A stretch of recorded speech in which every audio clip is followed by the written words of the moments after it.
안녕하세요. 김성길 목사와 함께하는 GTS 말씀 묵상 시간입니다. 한 주간도 묵상에 함께하신 모든 분들 감사드리고 주의 은혜 형통하시며 함께하시기 바랍니다. 오늘은 두 번째 주간의 마지막 날, 7번째 날 묵상입니다. 오늘 묵상의 주제는 함께 나누기가 되겠습니다. 오늘은 주일인데요. 주님 앞에 나아가서 우리가 서로 함께 나눌 수 있는 것들이 무엇인지 한번쯤 또 생각해 보시고, 받은 은혜들이 있으면 또 그것을 같이 나누어 볼 수 있기 바랍니다. 우리가 바깥 세상에서 살아가면서도 항상 이렇게 아브라함처럼 내가 받은 은혜를 흘려보낼 수 있는 그런 삶이 있으면 좋겠습니다. 자, GTS 묵상은 두 가지의 목적 때문에 만들어졌죠. 하나는 역동성 있는 매일매일의 신앙생활, 그리고 또 하나는 우리들의 삶의 변화와 발전, 그리고 우리 아이들에게는 또 재능 개발과 학습 능력을 향상시키기 위해서 만들어졌습니다. 이것을 위해서 5-7+2라고 하는 구조가 들어있습니다. 5는 그림을 보면서 분석하는 5가지인데요. 이것을 통해서 생각이 발전하고 생각하는 힘을 키우게 됩니다.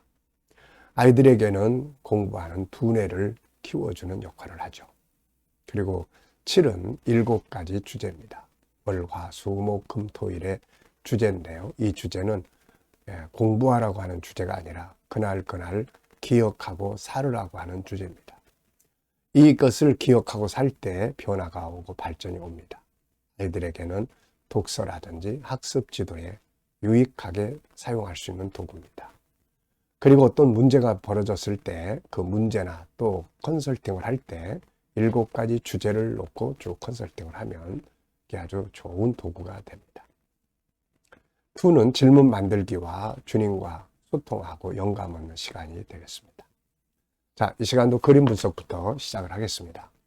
그림을 딱 펼치는 순간 기분이 아주 좋아집니다.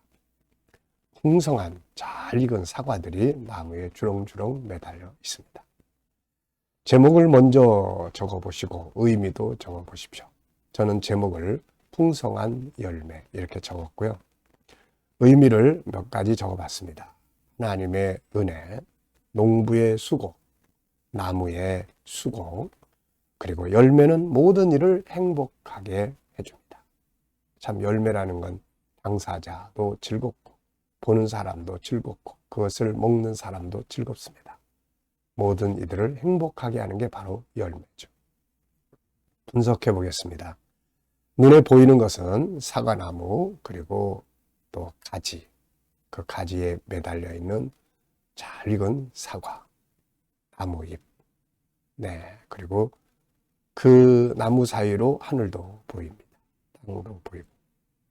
자, 이제 보이지 않는 부분에 또 뭐가 있을까요? 우선 이 모든 것을 자라게 하시는 하나님이 계시고, 햇빛도 있고 비도 있고 나무를 풍성하게 하는 영양소들도 있고 농부의 수고도 있고 나무가 잘 흡수해서 건강하게 커주는 나무의 수고도 있습니다.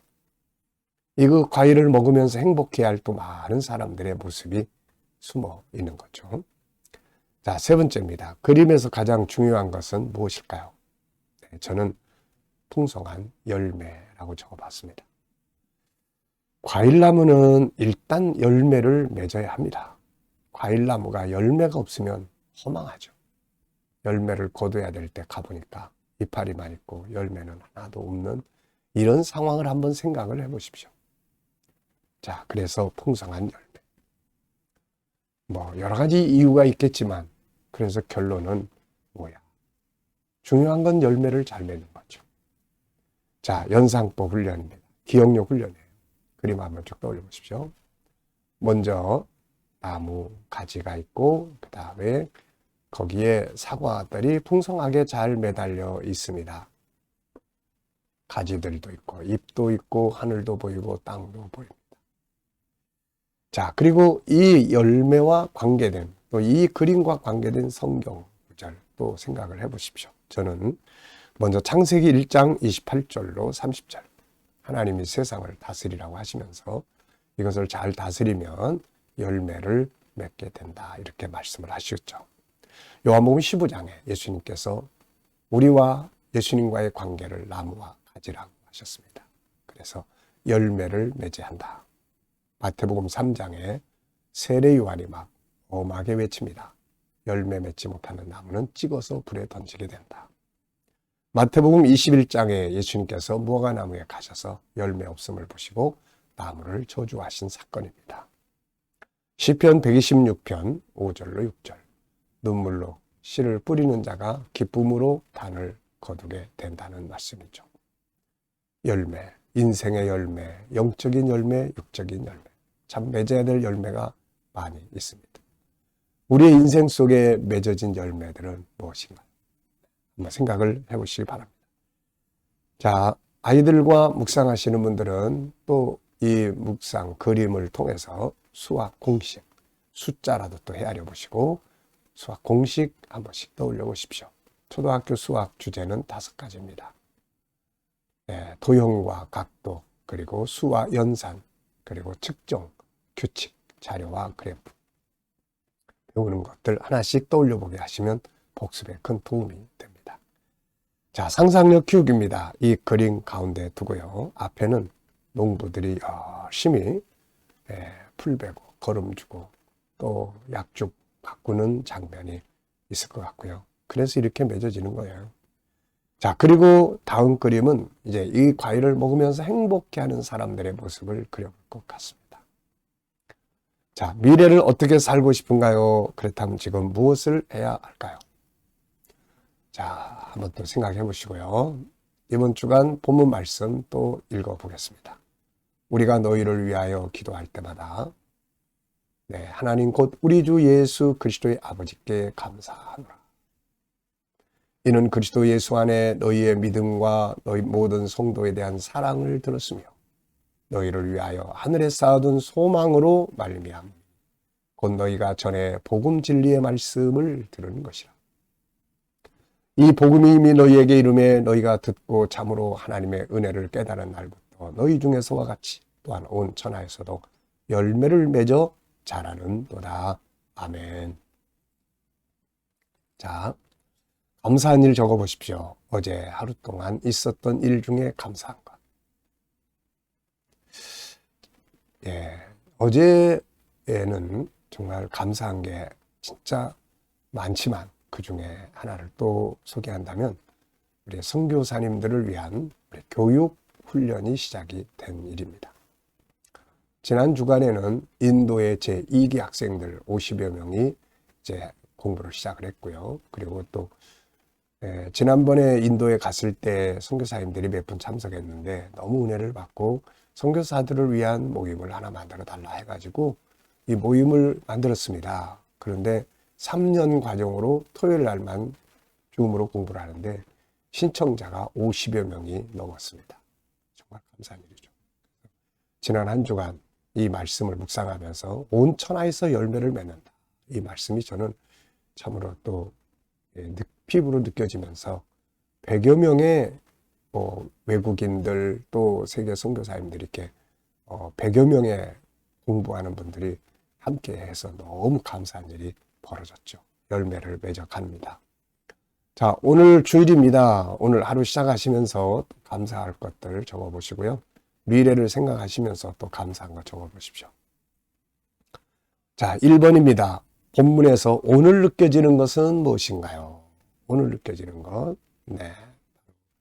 저는 2가지. 하나는 딱 읽기 시작하면 감사가 눈에 딱 들어오죠. 그리고 맨 마지막에 열매를 맺어 자란다. 감사, 열매. 정말 중요한 단어들이에요. 한 주간 묵상하면서 본문에서 기억에 남는 것이나 응용해 본 건 뭔가요? 자, 저는 크게 3덩어리를 찾았는데요. 하나는 감사할 것 찾기. 2번째는 감사의 내용. 바울은 골로새 교회의 문제를 보기 전에 먼저 그들이 가지고 있는 감사할 것을 찾았습니다. 세상을 행복하게 살아가려면 문제를 보기보다 감사할 것을 먼저 찾는 습관을 길러야 합니다. 그러면 인간관계도 좋아지죠. 그리고 2번째는 이 감사의 내용이 또 아주 참 멋집니다. 감사의 내용이 뭐 사업 잘 돼서 감사하고 뭐 아무개 집사가 또 뭐 집을 사서 감사하고 이게 아니고 믿음, 사랑, 하늘에 쌓아둔 소망 그리고 열매 맺어가는 이런 부분들. 정말 우리 성도들이 감사해야 될 내용이 바로 이런 것들이죠. 그리고 세 번째는 이 골로새 교인들의 막 이 장면을 딱 보면 뭔가 막 움직이는 역동성 있는 이런 모습을 보여줍니다. 받아들이고 듣고 깨닫고 막 행동하고 전하고 막 이런 거 느끼지 않습니까? 신앙은 이렇게 해야 돼요. 듣고 잊어버리고 아무것도 달라지는 거 없고 움직이는 것도 없고 이러면 안 되잖아요. 이건 역동성. 자, 암송 시간입니다. GTS 묵상의 장점 중에 하나는 암송입니다. 한 본문을 일주일 동안 계속 묵상하기 때문에 암송하기가 좋아지는 거죠. 자, 눈 감고 한번 암송해 보겠습니다. 우리가 너희를 위하여 기도할 때마다 우리 주 예수 그리스도의 아버지 하나님께 감사하노니 이는 그리스도 예수 안에 있는 너희의 믿음과 성도들에 대한 사랑을 들음이라. 또 너희를 위하여 하늘에 쌓아둔 소망을 인함이니 전에 너희가 복음을 들은 바 이 복음이 너희에게 이르렀을 때에 너희가 듣고 또 마음으로 깨닫고 또 너희로부터 시작해서 너희에게서만이 아니라 온 천하에서 열매를 맺어 가는도다. 아멘. 말씀을 암송한다는 건 참 즐겁고 행복한 일입니다. 자, 5-7 플러스 2 사용한 거 어떻게 사용해 보셨나요? 아이들과 관계에서 삶의 현장에서 7가지 주제는 뭐 어떤 거 사용을 해보셨나요? 자, 저는 묵상할 때, 또 나눌 때, 또 교육할 때, 그리고 생활 속에서 제에 부딪혀 있는 여러 가지 일들을 컨설팅하거나 또 살아가야 될 때 항상 이걸 가지고 컨설팅을 합니다. 그럼 아주 좋은 방법들을 찾아내게 돼요. 잘 사용해 보세요. 자, 오늘 주일입니다. 오늘 주님 앞에 가셔서 예배 드리면서 어떻게 행동하고 예배 드리면 좋을지 이 시간 묵상을 통해서 주님께 영감을 얻게 되시기 바랍니다. 자, 묵상하겠습니다. 자, 눈 감아 보시고요. 본문 한번 떠올려 보시고 또 7가지 주제도 떠올려 보시고요. 그리고 오늘 주님 앞에 나가서 오늘 무엇을 하게 되는지 한번 또 주님께 물으시기 바랍니다. 주님 어떻게 할까요? 주님이라면 어떻게 하시겠습니까? 제가 어떤 말씀을 기억하며 행동하면 좋을까요? 자, 그리고 떠오르는 영감을 가지고 오늘도 사시면 행복하고 승리하시게 됩니다. 복된 하루 되시기 바랍니다. 기도하고 마치겠습니다. 주님 감사합니다. 한 주간도 묵상에 함께한 모든 이들에게 은혜 베풀어 주시고 복 주시며 또 오늘도 주님 앞에 나가 예배드리며 함께 나누는 모든 것들이 복되게 하시고 또 원근 각처에서 오늘도 주님을 사랑하는 많은 이들이 찾아올 수 있도록 주님 인도해 주시옵소서. 부활의 주님을 만나 치료받고 돌아가는 복된 시간 되게 하시고 아픈 사람들 아픈 곳을 주님 만져주셔서 오늘도 강건하게 하여 주옵소서. 감사하며 예수님의 이름으로 기도하옵나이다. 아멘.